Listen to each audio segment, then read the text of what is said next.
और बेटियों की इज्जत इतनी नाजुक होती है, तलाक तो अलग साहिब, छोड़ना तो अलग की बात है। अगर लड़की को देखने वाले आकर के एक बार जाकर के ये कहते लड़की पसंद नहीं आई है, तब लोग उस लड़की में कीड़े पैदा करना शुरू कर देते हैं। कोई कहता है कि चलन अच्छा नहीं होगा, कोई कहता है कि बच्ची का घरवार अच्छा नहीं होगा, कोई कहता है कैरेक्टर अच्छा नहीं होगा, कोई कहता नहीं नहीं नाक नक्शे की कमी रह गई होगी, कोई कहता देने के लायक नहीं है। इतनी बातें लड़की में पैदा की जाती है। और तुम्हें खुदा का वास्ता है, मिलाद वाले मुस्तफा का वास्ता हाथ जोड़ के कहता हूं, जब बेटियों की रिश्ते की बारी आया करे तो शद्दाद हमान ना बना करो, नमरूद फिरौन ना बना करो, दुनिया में हाकिम ना बना करो। अगर बेटी की चाहिए आपको तो किसी पे जबरन बेटी ना लो, दौलत के साथ बेटी ना लो, बल्कि झोली फैलाओ, भिखारी बन जाओ और के खुदा के वास्ते बेटी दे करके हमारी नस्लों को इज्जतें दे दे। खुदा की कसम, जब बेटियां ऐसे आती हैं तो फिर नस्लों में खालिद बिन वलीद जैसे लाल पैदा होते हैं। लेकिन ऐसे मांगे कौन? बारात भी तो लेके जाएगा। कितनी बारात चल रही है भाई? हाँ, जब निकाह इमाम पढ़ा देना तो कहते इमाम साहब कितने पैसे हो गए? इमाम साहब ने कह दिया 5,000। गरीब इलाका होगा यार, छोटा। तो अगर इमाम ने कह दिया ना 7,786, तो कह रहा कौन सी शरीयत में? फिर कह रहा कौन सी शरीयत में? अब तुझे शरीयत याद आई, तेरा बाप जो हराम के खाने खिलाने के ये 300-400 लोग लेके आया, ये तेरे बाप की लाल किताब में लिखे? बेटियां मुर्तद हो रही हैं, जहर खा रही हैं तुम्हारे इन पापों की बुनियाद पर। बारात का इस्लाम में कोई तसव्वुर ही नहीं है, बिल्कुल तसव्वुर नहीं है। हक ही नहीं है कि बेटी वाला खाना खिलाए बारात को। लेकिन पहले सैंपल भेज रहा मुंहों के, कह रहा बोटी बिना हड्डी की होनी चाहिए, रसगुल्ले ज्यादा बड़े ना हो। क्यों? बगले लेके आएगा।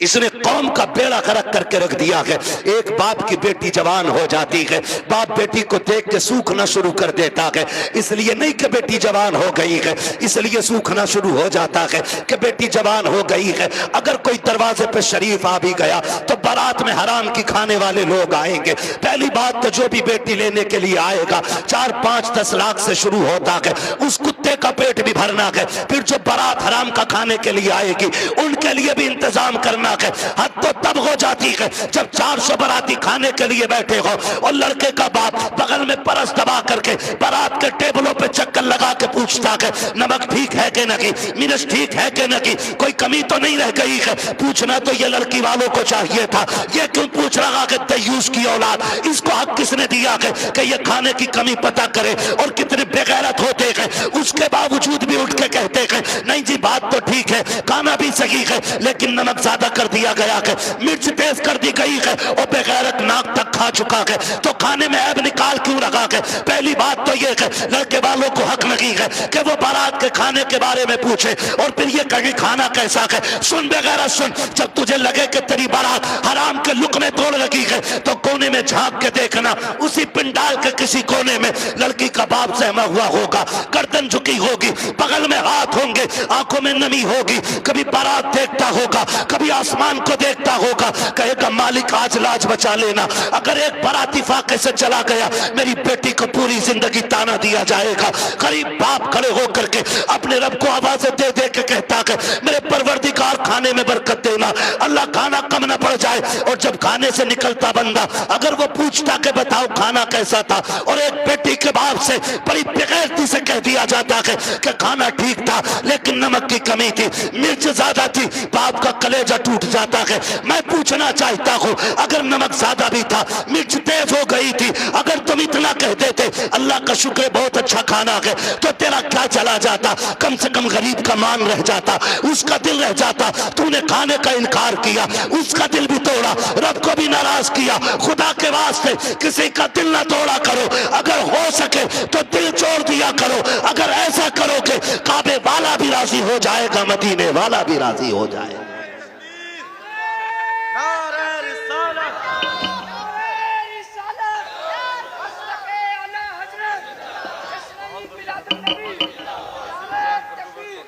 हो चुका। तवज्जो है सारे लोगों की? जरा कह दे या रसूल अल्लाह। खाली जलसे करने से कुछ नहीं होने वाला। तुम्हारी बेटियां मुर्तद हो जाएं, भाग जाएं गैर के साथ, और तू तस्वीर लेके बैठा रहे। इस्लाम इसकी इजाजत नहीं देता है। इस्लाम इसकी इजाजत नहीं देता है। हर वो रास्ता बंद करो जो हमारी बेटियों को मुर्तद होने पे मजबूर कर रहा है। फला की गई है, हमारी थोड़ी गई ना। एक की गई तो सबकी चली गई। हो कहां पे? तुम्हें पता है? सोशल मीडिया चेक करो, लड़कियों से कलमा पढ़वाते हो। मुसलमान की प्रूफ क्या है? सूरह इखलास पढ़ रही है बच्ची, तो बताना मकसद ये नहीं होता है कि अब्दुल रशीद की बेटी है देखो कलमा पढ़ रही है। वो ये बताना चाहते हैं मोहम्मद अरबी की दीन का कलमा पढ़ने वाली हमारे धर्म में आई है। हिसाब देना पड़ेगा कयामत में इसका, कि तेरे दरवाजे पे दौलत रख के घुन गई और गरीब की बेटी मजहब छोड़ के चली गई। तूने दीन के लिए क्या किया था? ऐसे लोगों की दौलत को अल्लाह सांप बना के गले में डालेगा, और तब कोई पीर बचाने नहीं आएगा। लिखो मेरी बात, तेरे किए का तुझी को भरना है। रस्में बना लिए, अब्बा दफन हो रहा, बेटा कब्र पे खड़े कह रहा मेरे अब्बा की गलती हो तो माफ कर देना। क्यों? तू कौन होता माफी मांगने वाला? गलती बाप ने की थी, माफी बाप को मांगनी चाहिए। अल्लाह कहता मुंह बंद कर, किताब बंद हो गई उसकी गलतियों का हिसाब उसे देना, अब तुझे नहीं। आने दे, इस दिन का मेरा ऐलान था, कब्र में लिटा के इतना तोड़ूंगा कोई बचाने वाला नहीं मिलेगा। आज आ गया है वो दिन। मेरे बाप की गलती माफ कर देना। थप्पड़ तेरे बाप ने मारा था गरीब के, तूने नहीं मारा था। कमजोर को जलील तेरे बाप ने किया था, तूने नहीं किया था। माफी तेरे बाप को मांगनी चाहिए थी। रस्में बना लिए, खाली रस्में। यही मर्दों के हाल है, और औरतें भी कम थोड़ी है। मर जा तो उसके कपड़े नोच लेती है।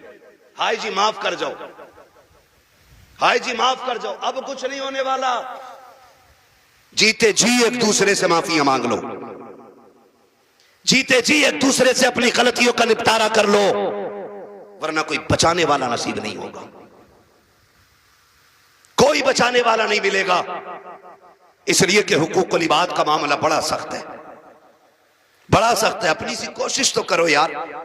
आका फरमाते तू अपनी सी कोशिश कर, फिर जहां नहीं बनेगी वहां बात बनाने के लिए मैं आ जाऊंगा। हालात फरमाते फुसतें दी हैं खुदा ने दामन महबूब को, जुर्म खुलते जाएंगे आका। आका मैं फ्री में जन्नत नहीं बांट सकता, माफ कीजिएगा। अगर फ्री की जन्नत के लिए बैठे हो तो मेरी जन्नत नहीं, जन्नत हसनैन के नाना की है। जन्नत उसे मिलेगी जिसे हुजूर चाहेंगे, लेकिन हम अपने आप को बदलें। कितने लोग जन्नत में जाना चाहते हैं? नौजवान बताएं।